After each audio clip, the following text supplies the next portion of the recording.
2000 সালের পরে জন্ম নেওয়া তরুণ প্রজন্ম এখন এমন এক দুনিয়ায় বাস করছে যেখানে মানুষের কণ্ঠ, চেহারা, এমনকি চিন্তা পর্যন্ত কৃত্রিমভাবে তৈরি করা যায়। আপনি হয়তো জানেন না, আজকের আর্টিফিশিয়াল ইন্টেলিজেন্স বা এআই এমনভাবে মানুষকে নকল করতে পারে যে বাবা পর্যন্ত নিজের সন্তানের আসল কণ্ঠকে চিনতে পারবে না। এমন প্রযুক্তির যুগে যদি দাজ্জাল আসে, যে সত্য মিথ্যার সীমা ঘোলাটে করে দেয়, বদলে দেয় হক আর বাতিলের সংজ্ঞা, তখন কি আমরা চিনতে পারব কে সত্য আর কে ভ্রান্ত? বর্তমানে কেউ কেউ মনে করেন দাজ্জাল কোনো মানুষ নয়, বরং আগামী দিনের আরও উন্নত প্রযুক্তি হবে দাজ্জাল। কিন্তু সহিহ হাদিসের বর্ণনা অনুযায়ী দাজ্জাল হবে একজন মানুষ, অতি চতুর, অলৌকিক ক্ষমতার অধিকারী এবং আল্লাহর দেওয়া পরীক্ষার মাধ্যম। নবী করিম সাল্লাল্লাহু আলাইহি ওয়াসাল্লাম বর্ণনা করেছেন, দাজ্জালের এক চোখ হবে অন্ধ এবং সে এমন কিছু করবে যা মানুষকে তার ঈশ্বরত্বে বিশ্বাস করতে বাধ্য করবে। এক হাদিসে বলা হয়েছে, সে মেঘকে আদেশ করবে বৃষ্টি দিতে এবং জমিকে আদেশ করবে ফসল ফলাতে। এখন প্রশ্ন হচ্ছে, দাজ্জাল একজন মানুষ হয়ে কিভাবে এমন কিছু করবে? এটা কি প্রযুক্তির সাহায্য ছাড়া সম্ভব? দর্শক, এখনকার প্রযুক্তির দিকে একটু তাকান। এআই এখন মানুষের মুখ নকল করে ভিডিও বানাতে পারে, যেমন ডিপ ফেক। ভাষা নকল করে কথা বলাতে পারে, যেমন ভয়েস ক্লোনিং। রোবট এখন অনুভব করতে পারে এবং চ্যাট জিপিটির মতো এআই এখন লাখো মানুষের চিন্তা নিয়ন্ত্রণ করতে সক্ষম। দাজ্জাল যদি এইসব প্রযুক্তির সর্বোচ্চ রূপে হাজির হয়, তাহলে কি কি অলৌকিক কাণ্ড ঘটাতে পারে একবার ভেবে দেখেছেন? ধরুন, দাজ্জাল এমন একটি এআই সাম্রাজ্য গড়ে তুলল যেখানে মানুষ তার ভিআর ওয়াচ বা ভার্চুয়াল রিয়েলিটির চশমা দিয়ে জান্নাত দেখে, অথচ বাস্তবে সেটা একটা ধ্বংসস্তূপ। এ কারণেই নবী সাল্লাল্লাহু আলাইহি ওয়াসাল্লাম বলেছেন, দাজ্জালের এক হাতে থাকবে জান্নাত, আরেক হাতে থাকবে জাহান্নাম। কিন্তু প্রকৃত অবস্থা হবে সম্পূর্ণ বিপরীত। দাজ্জালের জাহান্নামের আগুন প্রকৃতপক্ষে সুমিষ্ট পানি এবং জান্নাত হবে জাহান্নামের আগুন। বিজ্ঞানীরা বলছেন, ভার্চুয়াল রিয়েলিটি বা নিউরো সিমুলেশন ব্যবহার করে এমন এক প্যারাডাইস সিমুলেশন বানানো সম্ভব যেখানে মানুষ এক ধরনের সুখ, আনন্দ ও প্রশান্তি অনুভব করবে মস্তিষ্কে সরাসরি ইলেকট্রিক সিগন্যালের মাধ্যমে। বিপরীতে কেউ যদি তার বিরোধিতা করে, তার জন্য তৈরি হতে পারে এআই ড্রাইভেন পানিশমেন্ট সিমুলেশন বা ভার্চুয়াল টর্চার, অর্থাৎ আসল জগতে কিছুই ঘটছে না, কিন্তু এআই এমন একটি ইলিউশন বা বিভ্রম তৈরি করবে যাতে লোকজন দাজ্জালের জান্নাতে থাকতে চাইবে আর তার তৈরি জাহান্নামকে ভয় পাবে। নাওয়াজ বিন সামআন থেকে বর্ণিত, নবী সাল্লাল্লাহু আলাইহি ওয়াসাল্লামকে দাজ্জালের চলার গতি সম্পর্কে জিজ্ঞাসা করা হলে তিনি বলেন, দ্রুতগামী বাতাস বৃষ্টিকে যেভাবে চালিয়ে নেয়, দাজ্জালের চলার গতিও হবে সেরকম। AI controlled hyperloop, drone pods বা অ্যাডভান্স ভিটল এয়ারক্রাফট, ভবিষ্যতের দুনিয়ায় এমন সব ট্রান্সপোর্ট সিস্টেম থাকবে যা খুব অল্প সময়েই দাজ্জালকে এক দেশ থেকে অন্য দেশে নিয়ে যাবে।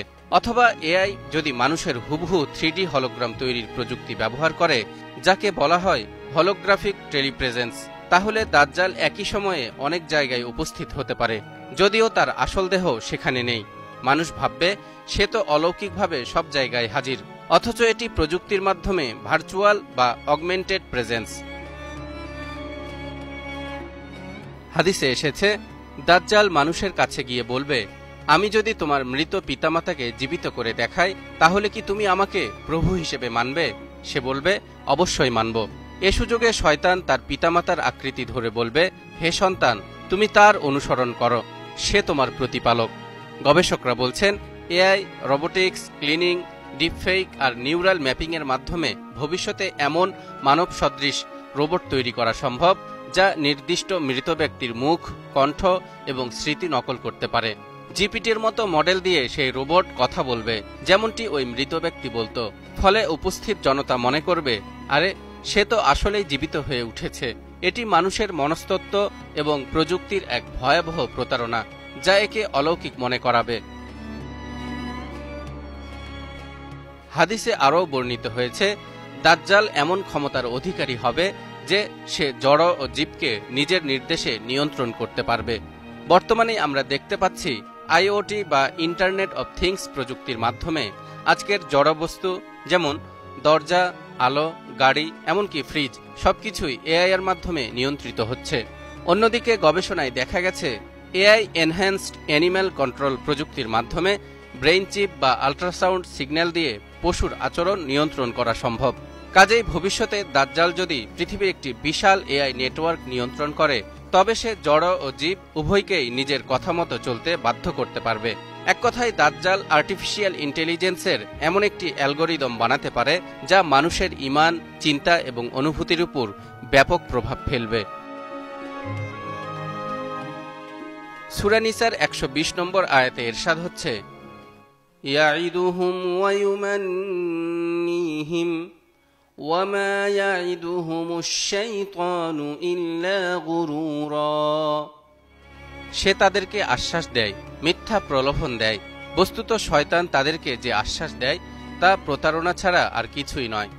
এই আয়াতে যে আশ্বাস বা প্রতিশ্রুতির কথা বলা হয়েছে, আধুনিক যুগে এটা হতে পারে ডিজিটাল ইউটোপিয়া, যেখানে দাজ্জাল মানুষকে দেখাবে কারো দারিদ্রতা থাকবে না, রোগবালাই থাকবে না, সবাই সুখে থাকবে, কিন্তু তার বিনিময়ে দিতে হবে ঈমান, অর্থাৎ দাজ্জালকে প্রভু হিসেবে স্বীকার করে নিতে হবে।